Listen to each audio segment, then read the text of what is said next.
அதே போல கடல் நீர் உப்பு நீரை நன்னீராக்கி குடிநீர் திட்டம் நானே அறிவித்த சிவி சண்முகனுடைய அழைப்பை ஏற்று இந்த நகரத்தில் வந்து அந்த திட்டத்தை அடிக்கல் ஆச்சேன்.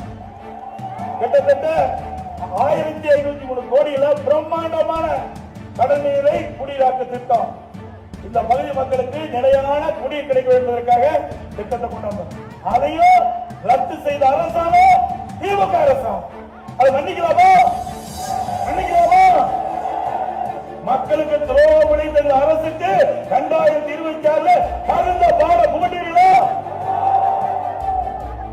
சுமார் 5000 ஏக்கர் நிலம் பாசன வசதி பெறுவதற்காக அந்த திட்டத்தை நிலநடுப்பு மற்றும் திட்டத்தை விதிமுறைக்கு 350 கோடி மதிப்பீட்டில் தயாரிக்கப்பட்டாங்க.